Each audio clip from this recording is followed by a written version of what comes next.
Well, hey there, everybody. How you doing? Dave Fennoy here. Another Wednesday, another Ask Dave Fennoy Anything.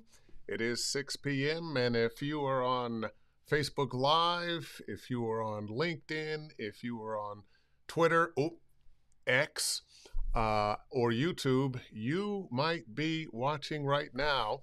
And if you've got some thoughts and questions about my guests coming up, or just random thoughts, questions about voiceover, you can start putting your thoughts and questions in, commenting right now. Ask Dave Fennoy Anything is every Wednesday that we can do it. We weren't here last Wednesday because Thanksgiving was the next day. And I certainly hope your Thanksgiving was at least as wonderful as mine was. I had a great Thanksgiving. Friends, family, fun, and football. It was a great day. By the way, all the Ask Dave Fennoy Anythings live on my YouTube channel, Dave Fennoy Voiceover Training. Check them out and follow, subscribe. DaveFennoy.com is my website, and you can go to it, click the Study VO tab, and sign yourself up for some lessons. And if you want to follow me at Twitter, X, at Dave Fennoy VO. And it is the holidays, and I've got a holiday deal going on. I should have a little Jingle Bells music there. But if you are interested in doing some serious coaching with me for voiceover, most people come to me for video games, but I do it all. Go to davefennoy.com, click on the tab at the top, Study VO, and then little drop down comes down, hit the one-on-one coaching. And if you are interested in doing 5, 10, or 20 sessions, put in holiday 100 and you'll get $100 off all those coaching packages through the end of the year. All right, what else is going on? I think I told you I have been honored with the Legacy Award. It's going to be presented December 7th, 6 p.m. to 7 p.m., Hilton, LAX. And I have been told that I can invite people. They probably meant just a couple people. But seriously, if you would like to be there, it will cost you nothing except however much time it takes you to get there. Would love to see you in the audience December 7th, 6 p.m., Hilton, LAX. When I received the Legacy Award that my good friend Joe Cipriano is going to present. And few things in life have honored me more than this honor. I'm honored, I'm humbled, I'm giddy, and just a little bit nervous. I don't know why. Anyway, let's get on with it, shall we? I've got a very good friend, another very good friend, who has been in this game a long time. And he has a best-selling voiceover book out. He is both a producer and voiceover talent. He runs the gamut on genres that he works in. So let's just say hello to Marc Cashman, and there he is. How you doing, my friend? Thank you so much for inviting me. Thank you. I'm honored. Oh, well, you know what? I'm honored. And one of the things I find with doing this, there's a long list of people that I want to get on, but I can only do one at a time, typically. Oh, of course. So Still. I'm so glad you're here. I was talking with someone earlier today about the number of people that I know that are falling by the wayside, leaving us. And we've gotten to that point of gray hair and receding hairlines and whatnot. So I'm glad to know that you're still around, because I remember when I got to town, you were already a fixture. You had your own studio that you recorded in and you directed in and produced in. And you were always the nicest person. You were so kind, definitely to me, but as I had looked around when I was in sessions with multiple people. Remember those? Um, Yeah. Oh when you were boy. directing, you were just kind to everybody, and you brought in great talent. It was always a good time. And Great talent. That's the whole point. It was great talent. It yeah, was just great talent, and we all had fun. And look, I can count. How many years have you been in this business? well, I'm going to say officially since 1990. That's when I came to LA and got signed. Right. But I Exactly. was doing it in San Francisco while I That's was still right. a disc jockey. So 30 to 40 years you've been doing this. Wow. Now, that's and you've met thousands upon thousands of people and worked with thousands upon thousands of people. And I'll bet you dollars to donuts that you could count on maybe one hand the number of assholes you met. Oh, you One know what? hand Yeah, yeah, out of thousands of people that you've worked with, I literally can count on one hand or less of the number of actual assholes yeah, that I encountered, that I came across, and which basically says, everybody's idea, "Oh, you're in show business." You know, I almost virtually everybody I've ever worked with in this business is funny, creative, brilliant, have more talent in their pinky than most people have in their whole body. They're great people. They're wonderful people. They're fun people. You want to be around them all the time. yeah. Once in a blue moon do we come across real assholes, and then what do? Well, we avoid them, Avoid them. and we avoid them, and word gets around real quick. This is a small business. It's so When I came to town, 1990, there were a few prima donnas. I'm not going to say they were assholes, but there were a few prima donnas. oh, well, Um, uh, I'm thinking of ABC Ford, Mr. Promo Voice, who's er no longer with us. yes, Uh, was notorious for cussing out uh, everything, everyone. producers and Yeah, writers and I whatnot know, I know. until somebody found out when you said, "Hey, cut it," and he went, "Oh, okay, let's get to work." He was just having fun, and it turns out he meant no harm. He was just testing you. He was a pussycat. I Yeah, got to work with him. It was so funny when, one day I was just, I mentioned to say, "I'm gonna be working with Ernie Anderson." We could talk about Ernie. "I'm gonna be working with Ernie Anderson." They said, "Oh, Ernie, you're working with Ernie Anderson?" I said, "Yeah." They said, "Have you ever worked with him before?" I said, "No, I've always wanted to." They said, "He's gonna eat you up for breakfast and spit you out." And I immediately said, I'm so naive. I said, "Why would he do that? I'm not an asshole. Why would he possibly do that?" And when I went in, he didn't try to test me at all because I just was talking to him like, "Let's do our job and get the fuck out of here," like I did with everybody else. A- absolutely. And and he was terrific. He was just terrific. People. Oh, boy. I got to work with Orson Welles, Oh, and people said the same thing. "Oh my god, he's gonna eat you up and spit you out," and I said the same thing. I said, "Why would he do that? I, I, I'm not an or does you asshole." look delicious? Well, that okay, I'll buy that. I'll take that. But when I worked with him, he was a pussycat. He was so nice. He was so respectful. He was just such a gentleman. He was just wonderful. And again, there are very few assholes are few and far between in our business because you know why? They won't survive. They can't survive Yeah, yeah. because we don't take that kind of bullshit. You So know, what the fuck? the Yeah. voiceover world is notorious for its nice people. For its people, I was on Facebook the other day and I was looking at somebody's post. She doesn't have the years that we have, but she was mentioning that friends of her are always surprised that she's not jealous of other people in voiceover who are working, especially women of her age.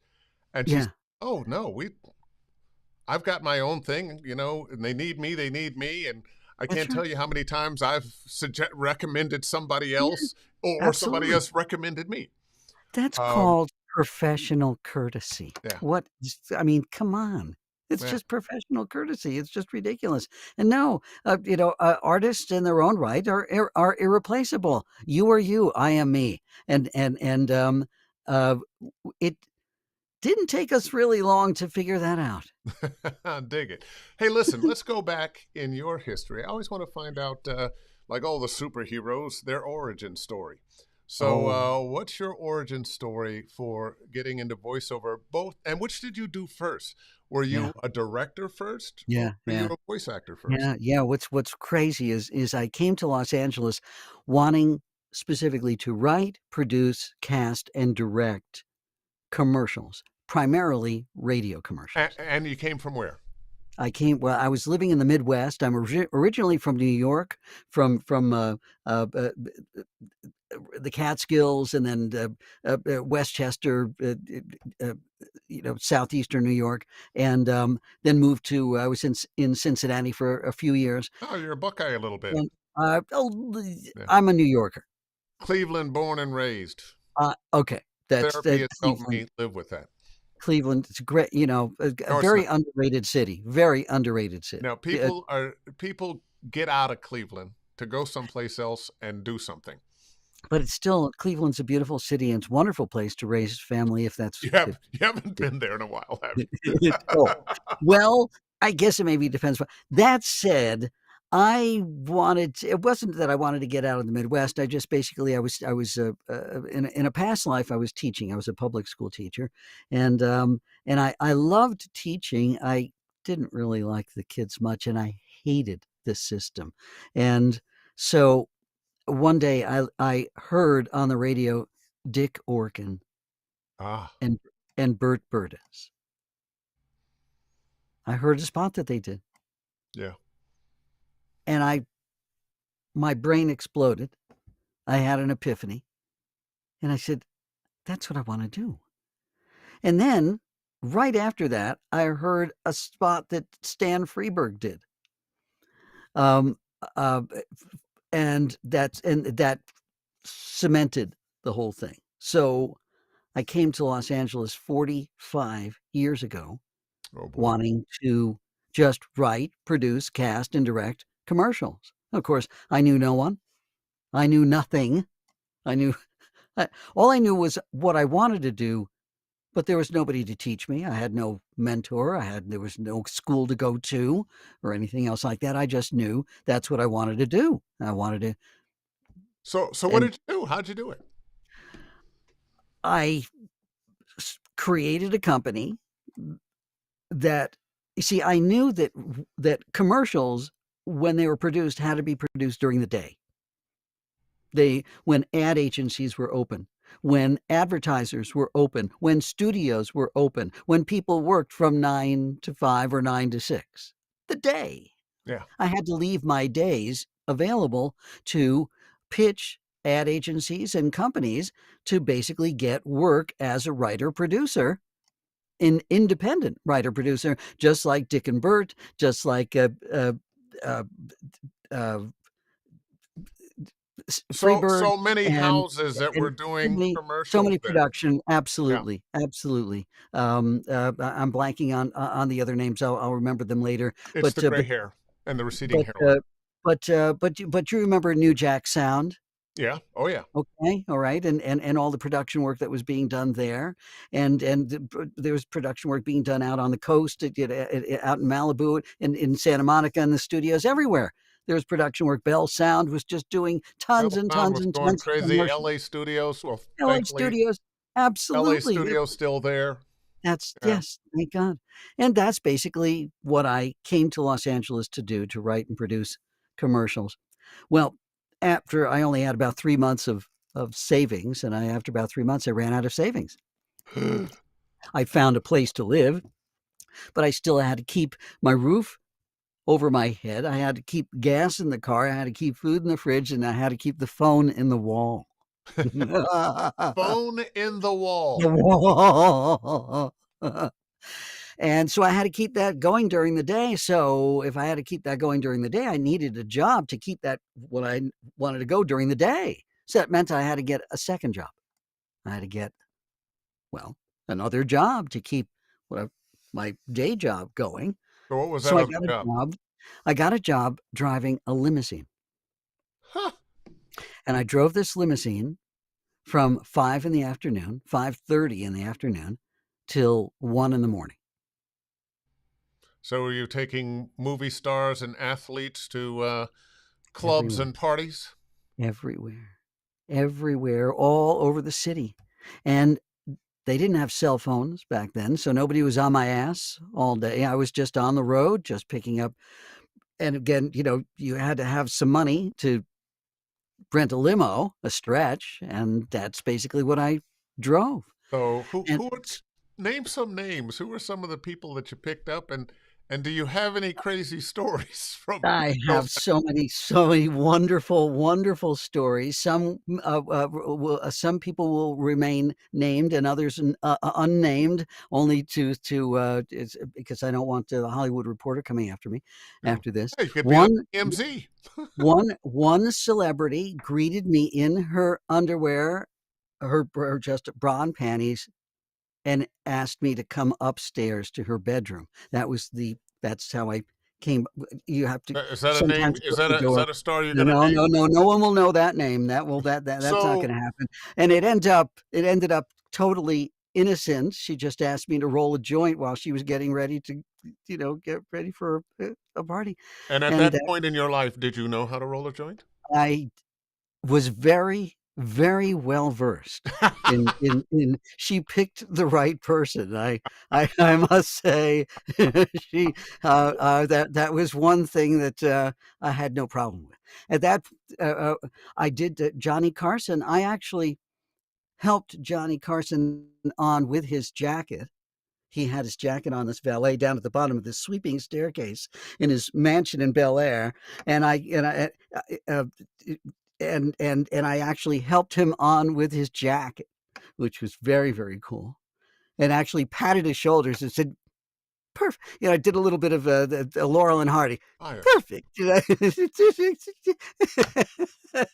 And so that was a wonderful, wonderful moment. I also got to tell him. I said, Mr. Carson, if you ever decided to try your hand at dramatic acting, I think you'd be fantastic. To which he replied, No fucking way. He said, "No way. No way would I do that." He says, I said, "Wait a second. You're in front of the camera every night. You're millions of people. How could you be shy?" He said, "That's different. That's different. "You know I've got what?" And comfort." it is. There's a big difference in being yourself Yeah. uh, on camera or Yeah. behind a microphone as a disc Yeah. jockey, radio personality, Yeah. and acting and taking on the persona, the Yeah. worldview of another character, uh, Yes. that you have to show up with these different thoughts and feelings in different places with different people. And Yes. it's Now, different art. but again, don't forget that Carson started as a stand-up before he became a host, And and as stand-ups become and great. so that's different. You're doing using different muscles there as well, and so and there have been a number, as you know, of wonderful comedians, incredible comedians who became amazing actors, I've amazing. always found it interesting that some of the funniest people in the world can become great actors, and not just great comedic actors, but great dramatic actors. Yes, And I think yes, a lot of it is because so often their humor comes out of pain. Their humor comes absolutely, out of the absurdity of life. yeah, yeah. And so often Robin Williams. it is what is keeping them sane. Or Robin Williams, absolutely. Perfect example, and so many other examples Yeah. too, where they make that thing, but it doesn't always work. Paul, what's his name? Um, a great comedian, and but made the transition to acting beautifully. I'm trying to remember his last name. People say, "Oh yeah, it's Paul so and so." But anyway, getting back to the story, when I got to Los Angeles again, each year, um, I was driving the limousine, every year I would pick up, first year I pick up a few clients, and the next year I pick up more clients, and the next year I pick up more clients. And soon after about 4 years, I had two full, the my creative work was starting to outstrip my You're driving. my driving. Yes, the tipping point started to happen, Yeah. and I could start to see the writing on the wall. And I said, it's just going to take one really, excuse me, big client to push me over. And I got, after year 4, in the 4th year, I guess toward the end of the 4th year of driving, I got a client that paid me in 1 month what I'd made in 4 years as a driver. Go on, just whisper the name. Well, believe it or not, it was a political campaign. It Oh was my goodness. Oh it my. was it was George Deukmejian's gubernatorial campaign, and um, um, we had offered our services to the Democrats, to Mayor, what's his name? Why am I blanking on his name? But the mayor of Los Angeles, who was running for governor then, we offered our services to his campaign, and they turned us down. So somebody said, "What about Deukmejian?" And at that time, believe it or not, and this was 1982. How many years ago? 40 years ago. Jeez, God. This is 41 when years ago, actually. 41 years ago. 41 years ago. Mayor Bradley. That there was hardly any difference between the Democrats and the Republicans. Hardly any difference at all in their platforms. Of course, Republicans, George Deukmejian was the attorney general at the time. Yeah. And so was he was running on his tough on crime thing, and that was a whole slam dunk. That was a complete slam dunk. Yeah. I mean, that was one of the biggest no-brainers. And that was the first and last political campaign I was ever involved in. Because when you get behind a person, you don't know you don't know what's in their closet. You just don't know. Don't know. If anything, I'd get behind a cause. But political, and we just talked, so this has gone a whole nother direction than I was thinking about. But the political world of voiceover has gotten very, very big, because there's just more and more and more and more money spent on electing people. And this is the country that will throw billions of dollars at campaigns, even small campaigns. Let's get this congressman in this seat so we can have this power. And it seems like there's no amount of money that's too much to spend. I'm very worried about us right now as a country, as a world. The Don't get me things that are started. going on now, the things that are going on in this country, how divided we can be, and how so many people that seem like they're normal, well-adjusted folks are just losing their minds right now. I look at Israel and Palestine, and I am outraged by actions from both sides, and I am sympathetic with both sides for different reasons. But some way, somehow, there's got to be some justice, and it's not going to come with killing, and pointing fingers and pointing fingers and pointing fingers. At some point, somebody's got to say this has to end. I'm not sure how it happens, but it's got to happen. Yeah, well, there have been a lot of voices that have been saying that, and unfortunately, this has been falling on deaf ears. Absolutely. That said, getting back to the story is very, very simple. At that particular point, when I got that one client, I was able to give notice to my other job, and I never looked back, fortunately. And that was 41 years ago. Wow. And that was just, it was a game changer, only because I was able to actually do what you wanted to what I do. came to do. But I did have there was a moment, there was an epiphany, not an epiphany, what I call a writing on the wall moment, which is very interesting. So I had just started driving this limousine, and soon after I started driving it, I got a job from a major agency here in Los Angeles, Daly and Associates, to create a spot for Knott's Berry Farm for their one of their rides for Thanksgiving. And it was the very first job that actual paid job that I had with a legitimate ad agency for a legitimate client here in Los Angeles. And I'm finding myself, it's now the middle of November, and I'm driving to the airport, driving a fare, driving somebody from Beverly Hills down to the airport, and the radio's on, and all You of a heard sudden, your spot. that's right.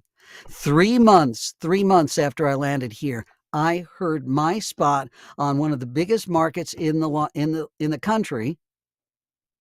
Something that I wrote, something that I created, something that I produced, something that I got paid for. Now, did you voice it as well? I did not voice it. I got somebody else to voice it. I was not a voice. I didn't come to LA to be a voice actor initially.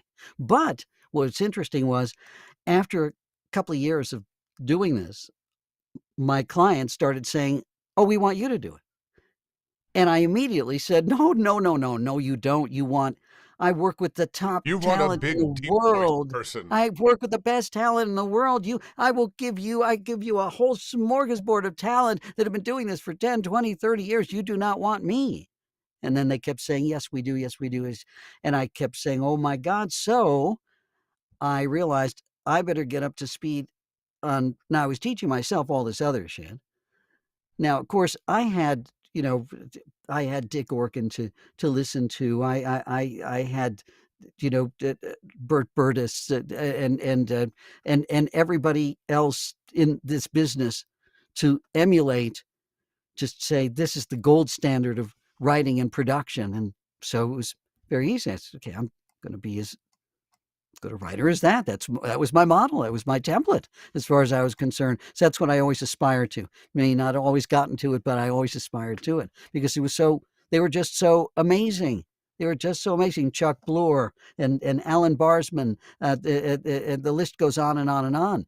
Absolutely brilliant writer producers. Funny as the day is long. And that was the one thing that they did day in, day out. And the one thing that I did day in, day out was have fun. I did not come to Los Angeles to have a job, to be in a corporate world. And here's people ask me all the time, what was the driving force that got you into this? And it was not the driving force that got me into it, but it was part of it. And it was a voice, believe it or not. It was a voice. So here I am in my late 20s. I'm in the Midwest. People are saying, when are you going to settle down? When are you going to do something with your life? What are you going to do? You're going to be a teacher. This dead end job. What are you going to, do you even like what you do? No. And what am I going to do? When I finally decided that what I wanted to do, that epiphany I had just before it, every time somebody said, "Why don't you, here you are in Cincinnati, Ohio, why don't you just go down to P&G, Procter & Gamble, you're a bright guy, you got your bachelor's, you got your master's, they'll hire you, you can do anything. They'll grow with the company, get the golden parachute, go the corporate ladder." And I had a voice in the back of my head. And that, what that voice was? It was great. So this voice was, here's the scenario. No, here it is.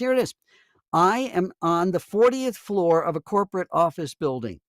My office has no windows, just a door.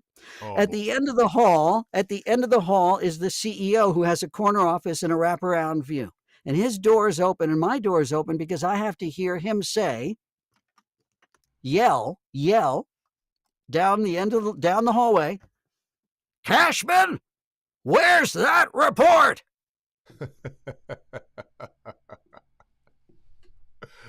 and you said no. No. That's the voice I heard in my head. Yeah. Well, let's move ahead to your first voiceover gig. Ah, Your clients are saying, we want you to do it. What was it they liked about your voice as opposed to all these deep, professional, beautiful, mellifluous voices that you were trying to sell them on? I know. I really, I couldn't believe it. They said, well, you don't sound like a regular voiceover guy. I said, well, Because partially I'm because not. I'm not. And they said, but they said, but like what like some of the advertisers were taking me aside.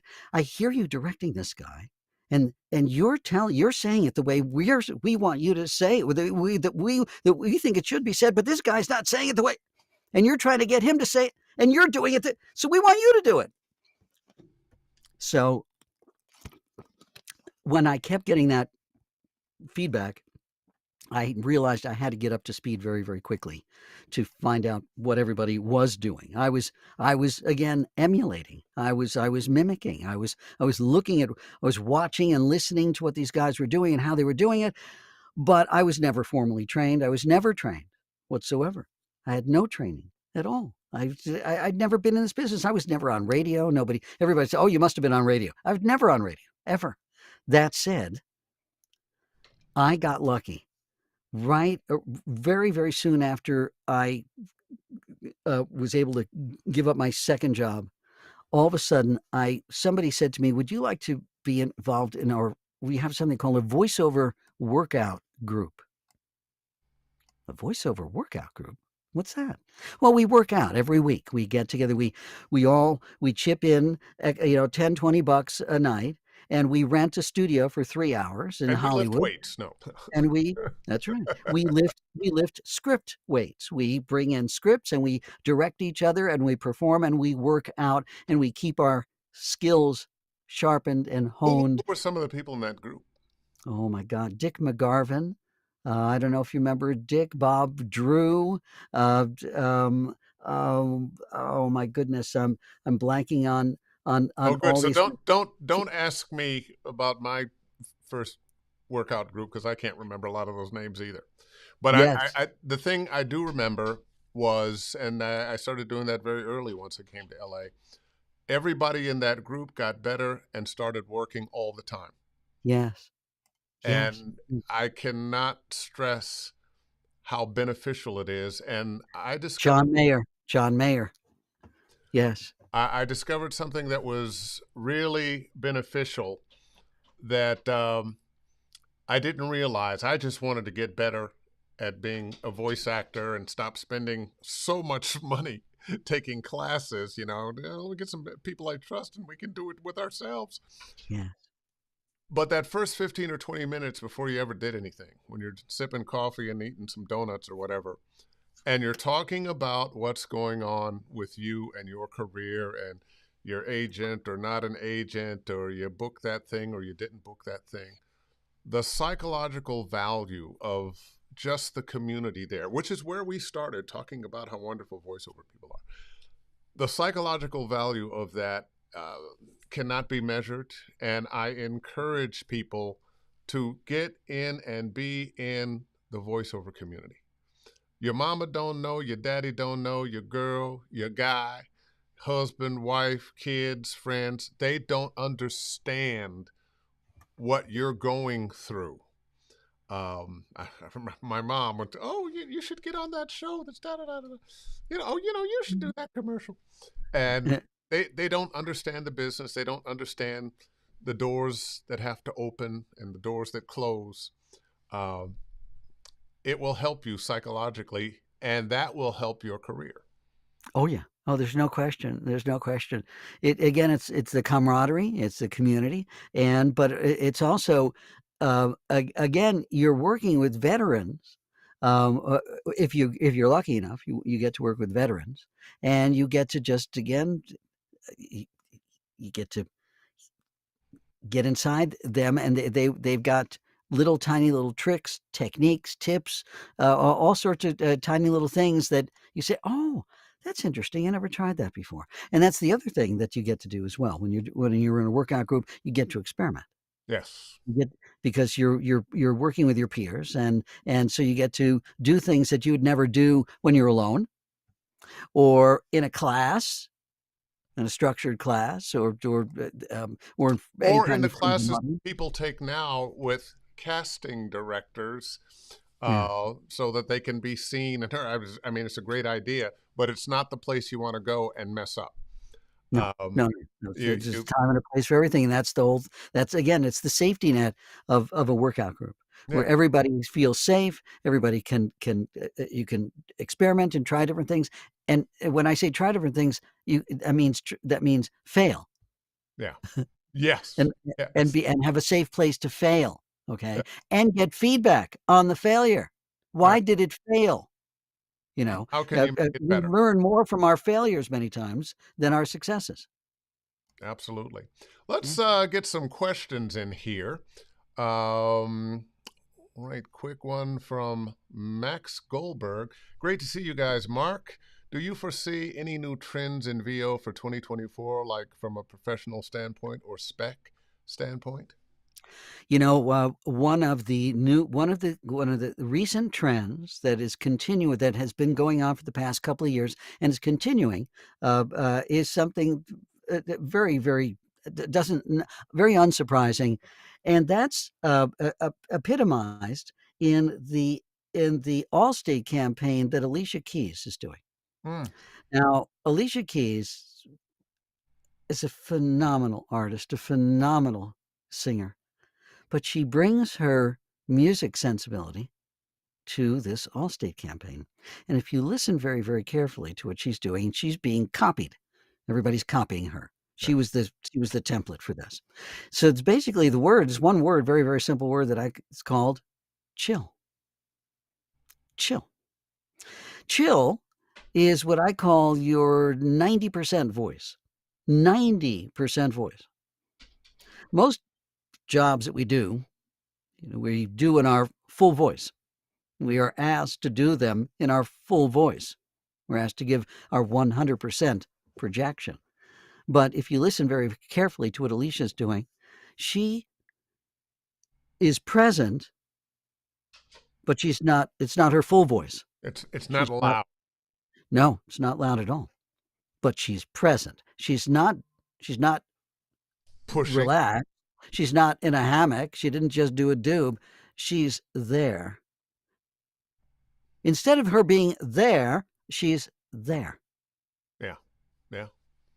And she And maintained that consistently throughout the entire campaign, and that's a kudos to her performance and the director's vision in placing that campaign.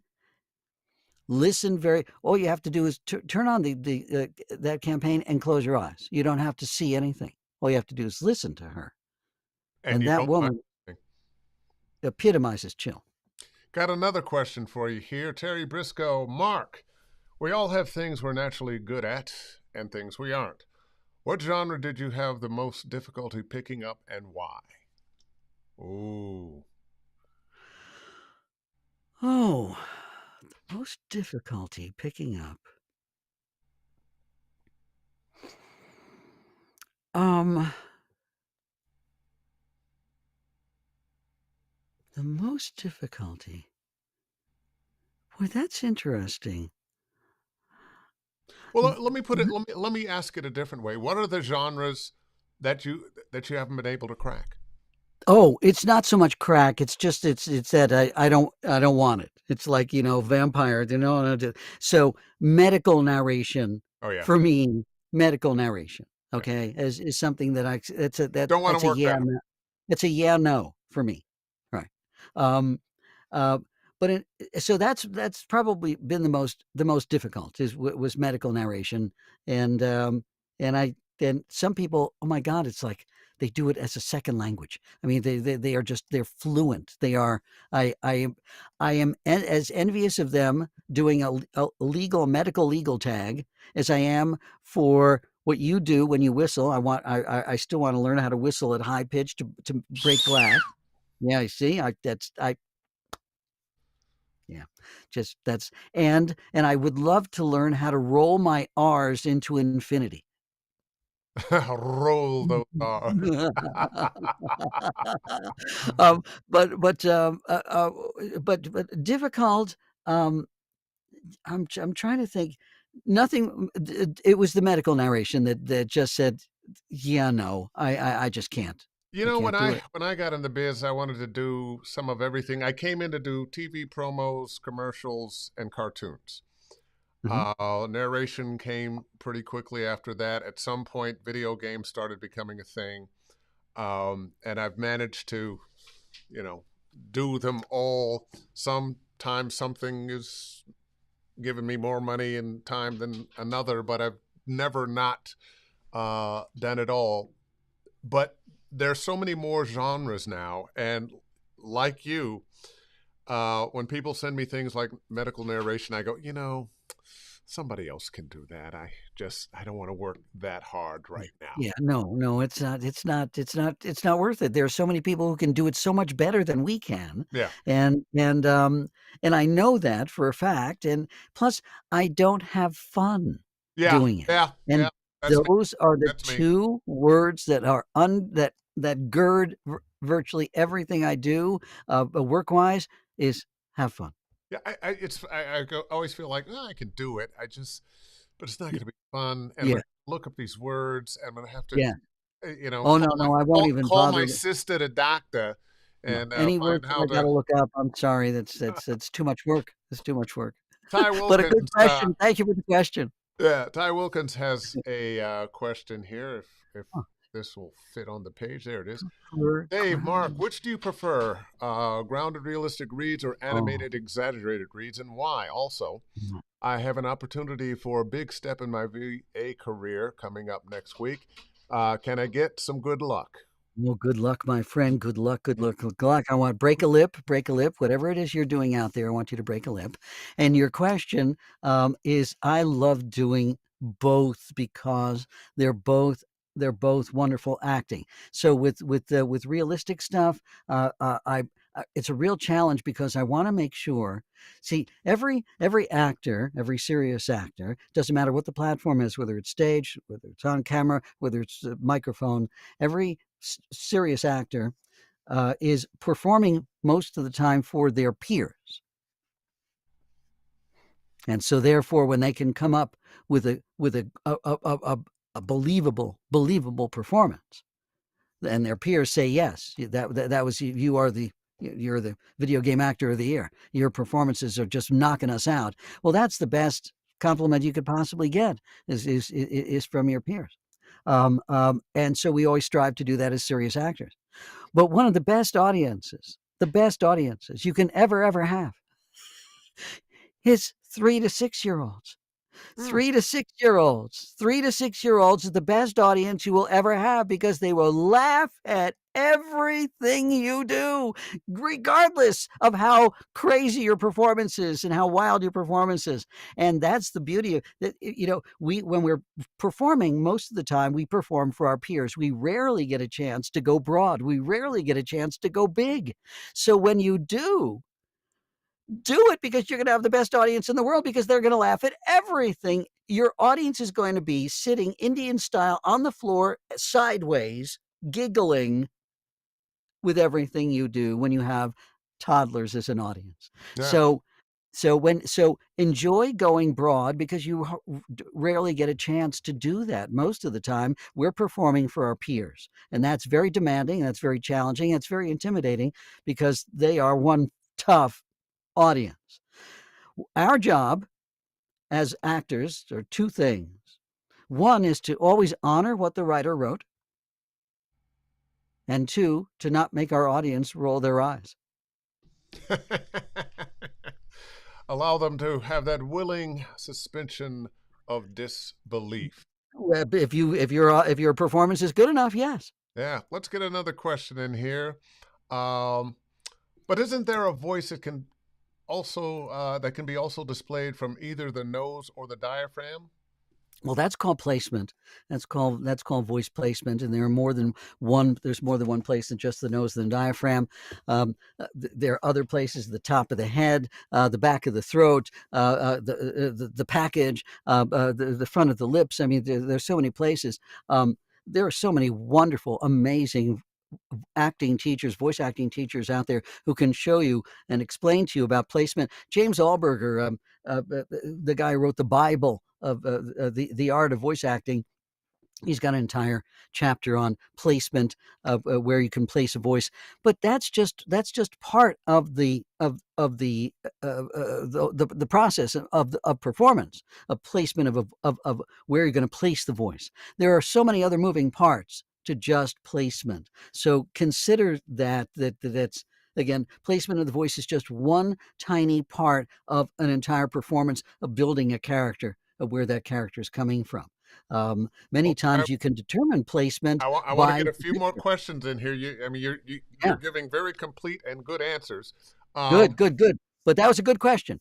Talking about workout groups, do you know any Yes. workout groups, in-person workout groups here in Los Oh, Angeles? Most of them have moved virtual. yes. They most have moved And virtual, and that is a problem. That's a post-pandemic problem that I am. That's my new quest. It's wild. I taught here in Los Angeles in studio for 20 years, starting in 2000, and January 2020 was my last in studio uh, uh, uh, class. 2020, January 2020. Well, guess what, my friends? We've got the pandemic. If you've been vaccinated and boosted and everything else like that, you're going to church, you're going to class, you're going to the office. Let's get back into the studio. I'm going to try again. I tried again this year. I had a few takers, but not enough to warrant me renting the studio. And it's well, not my, no, we had a but I'm workout going to try group. again. We had a workout group Yeah, for a number of years there, and we did. pandemic wiped it out. I'm actually getting used to the internet and I Zoom. know, Um, but I eh, will tell you this, that there but is something to be said I agree. I agree. about being directed in a studio in person.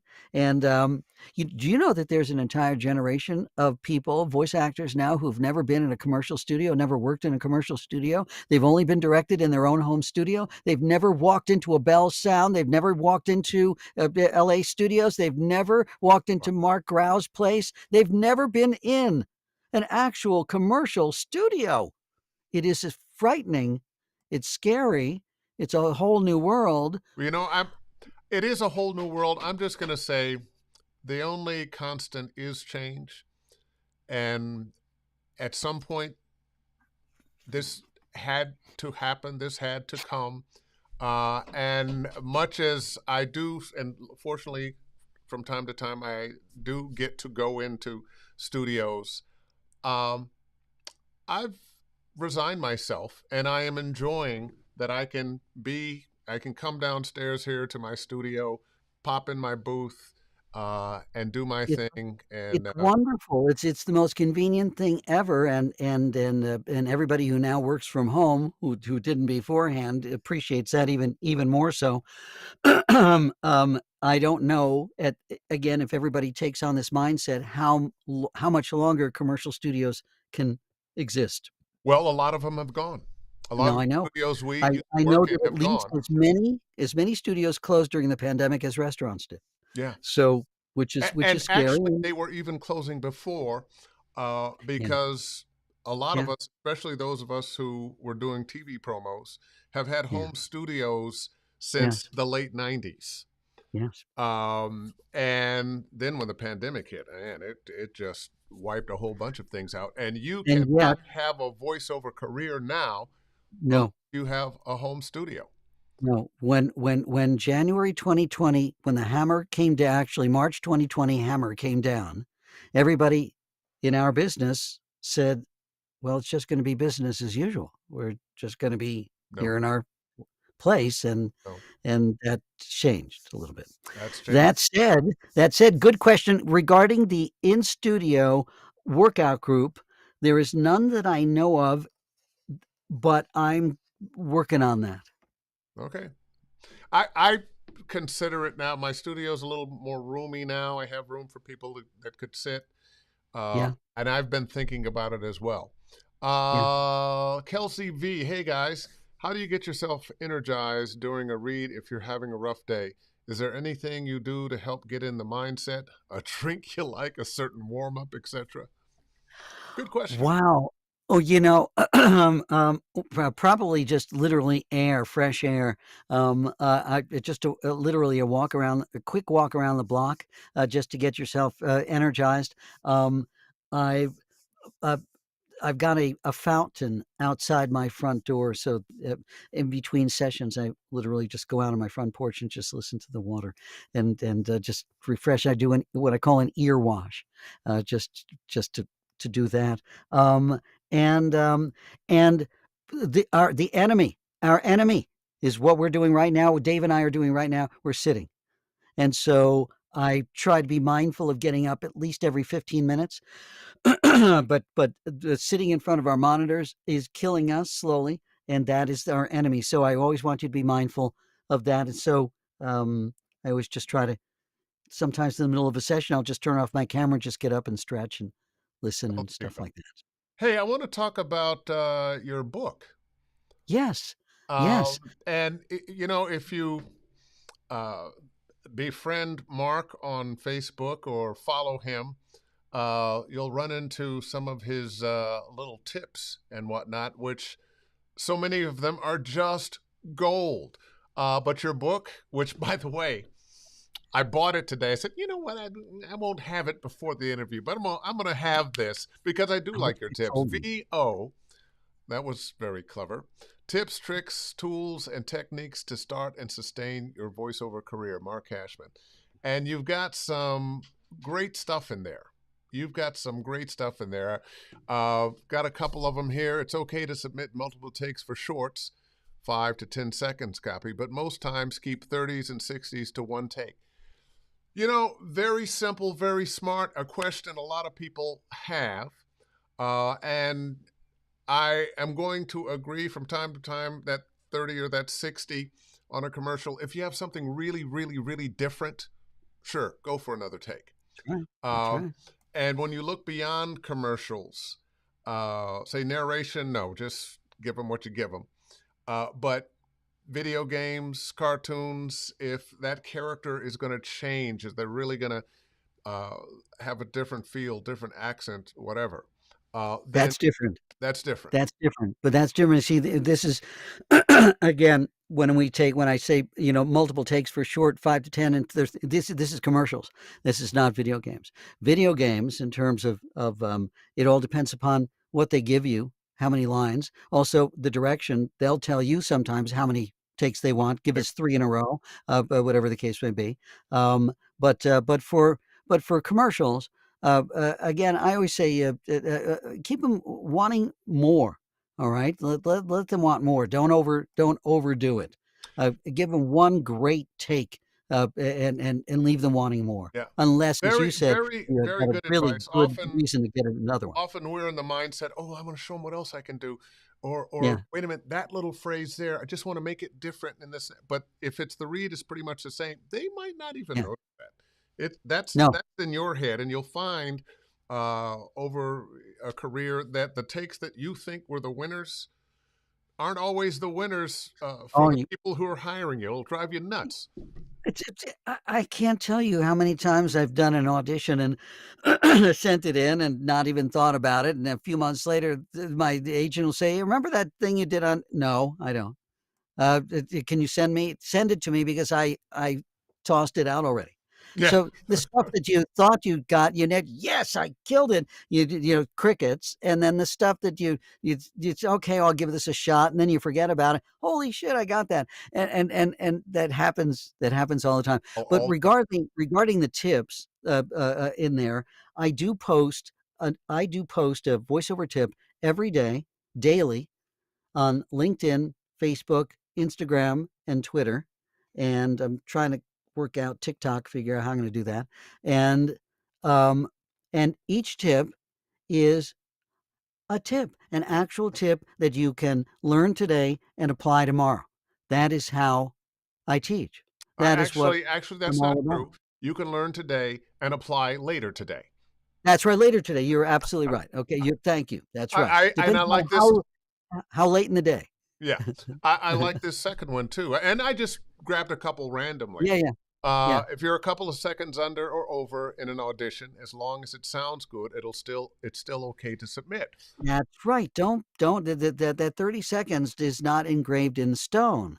If you give a beautiful take and it comes out to 28, submit it. If it comes out to 32, submit it. It sounds good. When they're listening to your audition, they're not sitting there with a stopwatch saying, "Did he get it in 30?" They're not listening to that at all. They're listening to one thing. Is this the person who's going to help us save this campaign? Is this the person? Is this the person with the voice that we've been searching for? They're praying that And it's you. don't be caught by the voice that they're searching for. It's really the Well, read that yeah, they're searching for. that's, I know you know what you're saying there, yeah. but That's exactly right. oftentimes we want to think, You oh, get caught up in the. this Morgan Freeman has this wonderful voice. Yeah. Yeah, okay, but it's the read.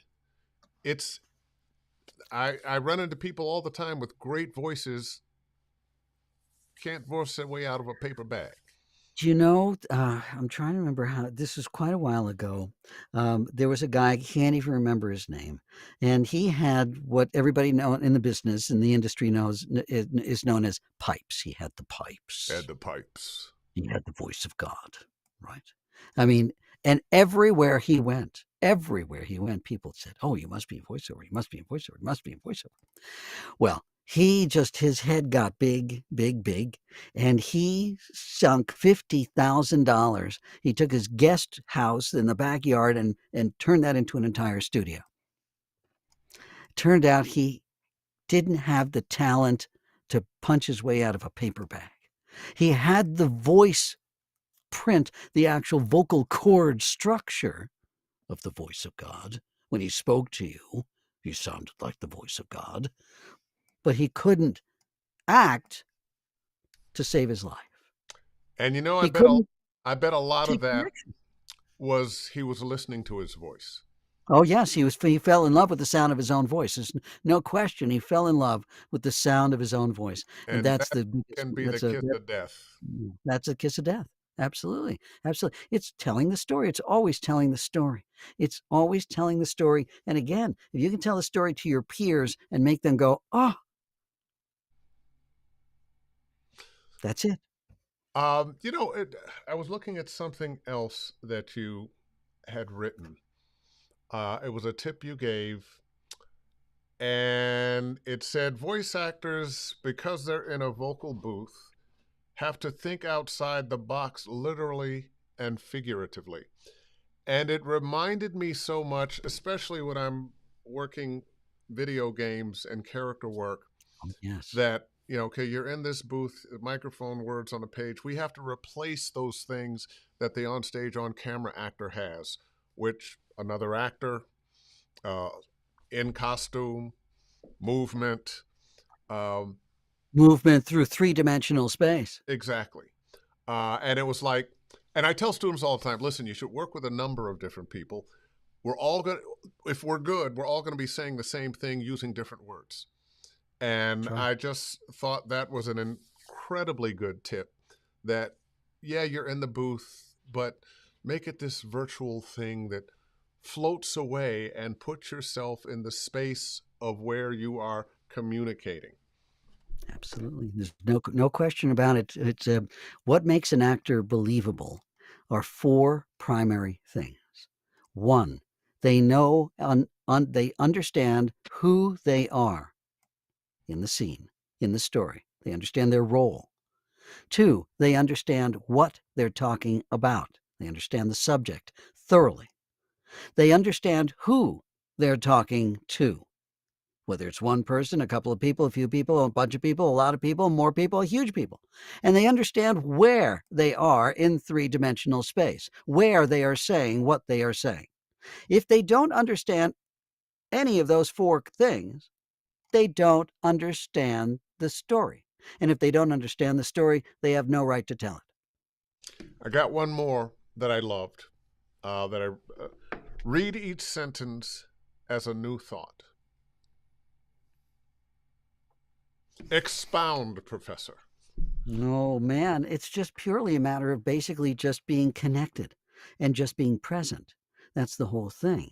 We are storytellers. What we do is we take one-dimensional black symbols on a one-dimensional white page, a plane, and we as voice actors turn them into two-dimensional experiences of sound and tone. We take the written word and we turn it into the spoken word. Wow. That That's is almost, what we do. I say all the time, voiceover is translating the written word into the spoken word. Always. Always. That's what we Wow. do. That is our job.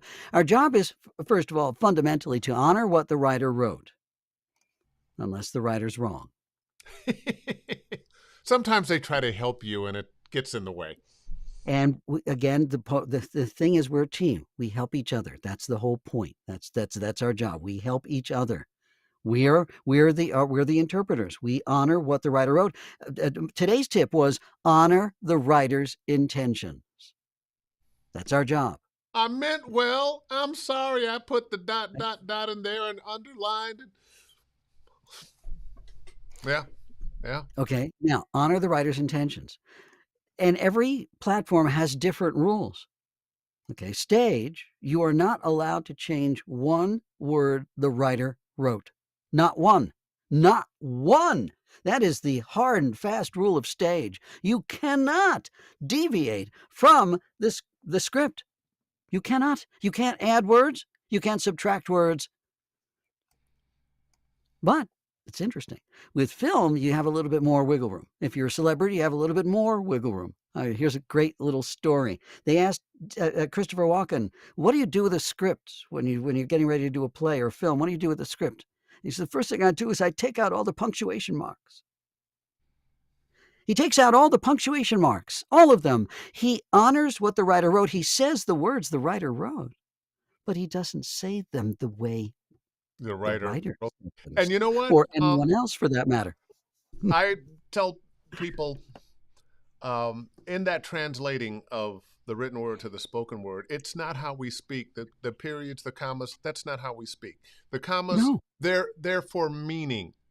the They're not commas are a necessarily. construct of the written page. I always say to my students two things: don't be a slave to punctuation, and don't be a prisoner of the page. I tell them, look, I want to help you learn. I want to help you learn to free yourself from the From the tyranny page. of words and Words, thank punctuation. you. Absolutely. The words actually get in the way. They get in the Yeah, way. Absolutely get in the way. There's no question about it. No question whatsoever. That's it. The words are there. We have to honor them, they but got to we be have to said. give, well, the best compliment you could ever get is from the writer. Yeah. When the writer says to you, "How did you know? How did you know? How did you get in my head?" You cannot have a better compliment ever. Not from your wife, not from your parents, not from your kids, not from your peers, from the writer. There you go. Best compliment ever. Hey, you know what? We're overtime here, and we could probably go another half hour, another hour. Let's do Uh, another part two. We'll do a part two. we'll do a part two. We'll do a Yeah, part two. yeah, yeah. And I'm going to suggest you write a book on your time as a limousine driver and tell some of those stories about some of those That's so funny. personalities. Well, it's funny you should mention that. I'm actually working on the sequel right now, and I'm going to give away the title because I've already copyrighted and it's already done. I'm looking to get it published next year. But my sequel is V-OMG! Exclamation point. VO, my God. And speaking of VO, um, I recommend it highly. And I recommend you as a teacher. I Thank recommend you. your tips, um, and you as a person in general. Oh, Dave, we go back quite a ways, quite a while, Yeah, we do. and we've always we've it's just it's just so nice to see all these really talented people just keep on doing what they're doing, and the community is just absolutely amazing, and and you inviting me on your show. It's just, how long have you been doing your show? How long has this been going on Couple of now? years, 2 or 3 years. You know, Fantastic. I am the worst person Wonderful. for keeping track of, I started on this date and da, da, Yeah. let me do this thing. And I started doing it, and I'm whoa, the same way. I'm I'm the same way. screwing I up. can't This thing remember. is going haywire. Well, I'll I get know. better next People week. ask me, they say, how many books you've sold? I say, I don't know. I have no idea how many books I've sold. It doesn't really matter. You know what really matters to me? Where the book is. If somebody from China says, guess what? I got your book in China. You're in China. How could you put what? What do they have? It's insane. So that's the most fun thing for me is where it is. If anybody wants to get a hold of me, Marc, MARC at CashmanCommercials.com. And or you can just Google my name, Marc Cashman, and there's just an embarrassing amount of information on there. Not embarrassing, but more than I uh, uh, ever expected to see ever in my lifetime, which is great. You know, when they say images, you can download images of this person. Oh my God, it's great. But we're still standing. There We're you go. still upright. We're still ambulatory. We're still coherent. And also, and you, after how many years? I'm not going to say how many years in this business, are 1990 being in LA. being feted with an honor that is just the best. I'm I'm in the pleased clouds. as punch. I know you're floating, which is fantastic. And have you picked out your talks? Well, you know what? It's happening on. Notice I put that up. Uh, I'll go back to it. It's happening on Thursday as opposed to Sunday with the big award show. I'll be a presenter there. So I'm not going to wear a tux. It's going to be business casual. Okay, I will be suited and booted, but nice, business nice. casual. Probably nice sport jacket, some nice shirt, nice pants, maybe some high end Can tennis. you eat? Can you eat before these things? I can't. I can never eat. I Mm, have to eat afterwards. I have to wait until after the thing. Well, I've kind of changed my diet. I probably will eat sometime before because I'm trying not to eat so late. Yeah. But I don't want to eat too much No. because you start burping through things and Yeah. Yeah. hiccup No. and whatnot. Yeah. No. I like to say thank you for. No, I don't want to be there. But I don't have a speech written. Uh, No. no, I don't know quite what I'm going to say. It'll probably be off the cuff. Um, Okay. I'm I'm so looking forward to it. Joe Cipriano is going to present me the award and say a few words, and God knows what he's going to say. Yeah. But it should be a fun night, It'll and be wonderful. uh, I'll put that up again. Uh, People can be there December 7th, 6, 7, Number seven. Hilton LAX. I would love to see as many people there as possible. Um, I don't know, special night for me. A lot of people that Special yeah, night. I wish my mom Special and night. dad were around uh, I because know. they would have been just so proud. They would have, and they still are, and everybody's just so proud and happy for you, and I'm really proud that I can call you a friend and colleague. Oh, there you go. Well, listen, let's get out of here. It's Yeah, 7:06. I'm not sure I've ever gone this late with anybody. 7:09. thank you. I'm honored. Uh, I'm honored. I'll be talking to you soon. I want you to break a lip all right. next week, Love you, Mark, and and best thank to the you wife, again. Thank you. and Thank you. talk to you soon. Vice versa. Thank you, Ladies Dave. and gentlemen, Marc Cashman. Wow. What Thank a you. what a you never know. So much fun, so much information. And by the way, if you tuned in late or you got a friend that you just want them to check it out, tell them to go to Dave Fennoy's YouTube channel, Dave Fennoy Voiceover Training. This and all the other Ask Dave Fennoy Anythings live there. Please subscribe. DaveFennoy.com is where you can find me. If you want to take voiceover classes, you just click on the Study VO tab at the top. Um, and let's see. Oh, no, there it is. Click on the Study VO tab at the top. We've got a holiday sale going on. Just type in holiday 100 after you pick what you want to do. 5, 10, or 20 sessions, save yourself $100. And that's good through December 31st. And with that, I'm going to say thank you for joining me once again and my guest. And I will see you next time. And until then, you know what to do. Book something.